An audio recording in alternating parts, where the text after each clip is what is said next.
सभी इंसान अपने जीवन में बहुत सारी गलती करते हैं। जब भी उनका सीखने का वक्त आता है तब वह दायरा बना लेते हैं, फिर उसी दायरे में रहकर सीखते हैं, इसलिए वह कम अकल के रह जाते हैं।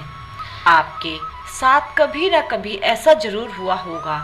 आप भी कभी ना कभी ऐसा ज़रूर सोचते होंगे कि ये तो बहुत छोटा है, ये मुझे क्या सिखाएगा, इसका तो धर्म अलग है, इससे मैं क्या सीखूंगा।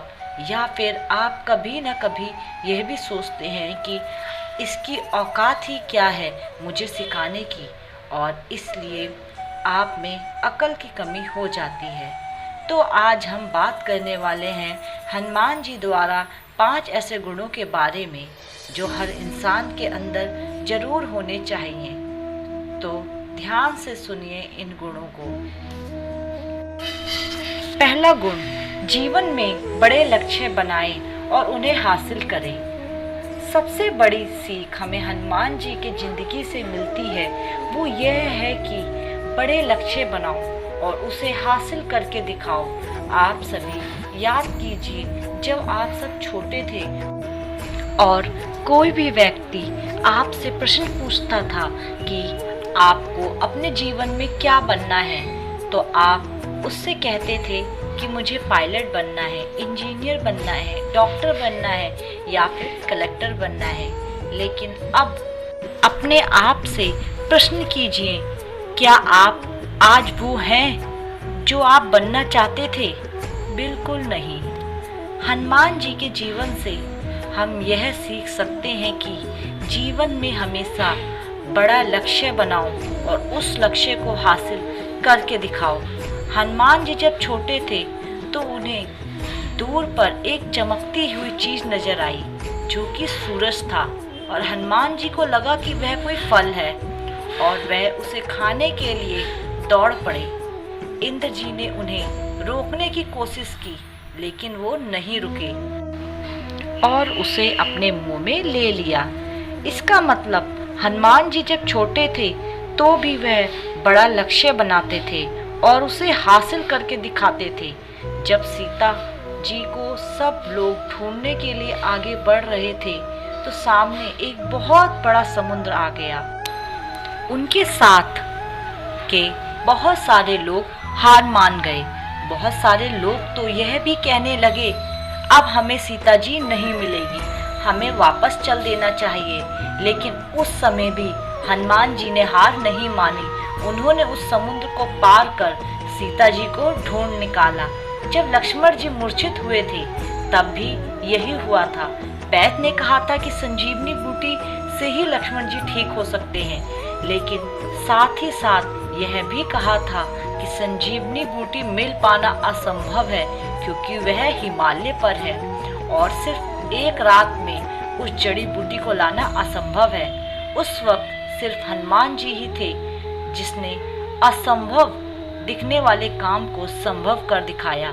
जब वह हिमालय पहुँचे तो उन्हें जड़ी बूटी नहीं मिल रही थी और इसलिए उन्होंने पूरा का पूरा हिमालय पर्वत वैद्य के सामने लाकर रख दिया था। इस सीख को अपने जीवन में उतार लो। हमेशा बड़ा लक्ष्य बनाओ और उस लक्ष्य को हासिल करके दिखाओ। हनुमान जी का दूसरा गुण जो हमें अपने जीवन में अपनाना चाहिए वो है संवाद की कला को बेहतर बनाएं। दूसरी चीज जो हमें हनुमान जी से सीखने को मिलती है वो है संवाद की कला। इसका मतलब किसी भी इंसान से बातचीत कैसे करना है। लेकिन अब आप कहेंगे कि इसमें सीखने की क्या ज़रूरत है, ये तो हमें पहले से आता है। लेकिन सिर्फ बात करने को संवाद करना नहीं कहते। संवाद करने का मतलब होता है कि किसी इंसान से हमें कैसे बात करनी चाहिए, यह भी पता होना जरूरी है। जब हनुमान जी पहली बार लंका पहुँचे तो उनकी सबसे पहली मुलाकात विभीषण जी से हुई। विभीषण राक्षस जाति के थे, लेकिन उसके बाद भी हनुमान जी ने उनसे सहजता से बात की क्योंकि उन्हें पता था कि विभीषण राम भक्त हैं और वह बहुत ही अच्छे इंसान हैं। बाद में जब हनुमान जी सीता जी के पास पहुँचे तो उन्होंने बताया कि श्री राम जी ने उन्हें ढूंढने के लिए भेजा है, लेकिन सीता जी ने उनकी बात पर विश्वास नहीं किया, उन पर शक किया, उन्हें बुरा भला कहा कि ये राक्षस की कोई चाल है। इस बात से भी हनुमान जी को गुस्सा नहीं आया, परेशान नहीं हुए। उन्होंने बहुत ही विनम्रता से सीता जी से बात की, उन्हें अपना परिचय दिया और जो शक सीता जी को था उस शक को दूर करने के लिए श्री राम जी के द्वारा दी गई अंगूठी को सीता जी को दिया। यहाँ पर संवाद का बहुत ही बड़ा रोल है, लेकिन जब हनुमान जी रावण से मिलने पहुँचे तो वहाँ पर कुछ और ही संवाद था। वहाँ पर हनुमान जी ने उन्हें अपने शक्ति का परिचय दिया।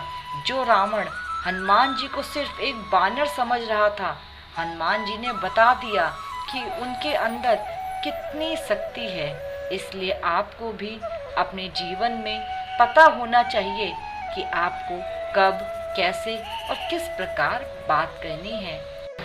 तीसरा, जो हनुमान जी का सबसे बड़ा गुण है वो हर इंसान के अंदर होना चाहिए, वो है निरअहंकारी बने। इसका मतलब आपके अंदर अहंकार नहीं होना चाहिए। यदि जीवन में थोड़ा सा भी कुछ पा लेते हैं तो हमारे अंदर अहंकार आ जाता है, हम दूसरों को अपने से छोटा समझने लगते हैं। हनुमान जी यदि चाहते तो रावण को खुद ही मार सकते थे, लेकिन उन्होंने ऐसा नहीं किया। उन्होंने पूरी लंका को जला दिया, लेकिन रावण को नहीं मारा, क्योंकि वो श्री राम की आज्ञा का पालन कर रहे थे। एक और घटना है जिससे हनुमान जी निरअहंकारी होने का पता चलता है। जब हनुमान जी लव और कुश से लड़ने के लिए गए थे, तब उन्हें पता चला कि ये दोनों श्री राम की संतान हैं। इसलिए उन्होंने उनसे युद्ध नहीं किया और खुद को लव और कुश के हाथों बंदी बना लिया। इसलिए आप जीवन में कितने भी बड़े हो जाएं, आपके पास कितनी भी ताकत आ जाए, आपको पता होना चाहिए कि आपको उस ताकत का इस्तेमाल कब करना है और कब नहीं करना। आपको जीवन में कभी भी अहंकारी नहीं होना है। हनुमान जी के जीवन की चौथी सबसे बड़ी सीख है, हर इंसान के अंदर ह्यूमर का होना बहुत ज़रूरी है। हनुमान जी हमेशा कुछ न कुछ करते रहते थे जिससे माहौल खुशनुमा बना रहे, लेकिन आप सोच कर देखिए, आपके आसपास जो लोग रहते हैं वो हमेशा कोशिश करते हैं कि माहौल को कैसे ख़राब किया जा सके, और वो पूरी कोशिश भी करते हैं। लेकिन दुनिया के जितने भी महान लोग होते हैं उनके अंदर ये गुण अवश्य होता है। हनुमान जी की पांचवी सबसे बड़ी सीख है कि आपको जब तक लक्ष्य ना मिल जाए तब तक आप विश्राम ना करें। हनुमान जी जब समुद्र को पार करने के लिए आगे बढ़ रहे थे तो मैनाक पर्वत ने उनसे निवेदन किया कि आप थोड़ी देर यहाँ पर आराम कर लें, लेकिन हनुमान जी ने मना कर दिया और कहा, जब तक मैं अपने लक्ष्य को प्राप्त नहीं कर लेता तब तक मैं आराम नहीं करूँगा। हमें अपने जीवन में इस सीख को जरूर सीखना चाहिए कि जब तक हमारा लक्ष्य प्राप्त ना हो जाए तब तक हमारे अंदर आलस और आराम की भावना नहीं आनी चाहिए।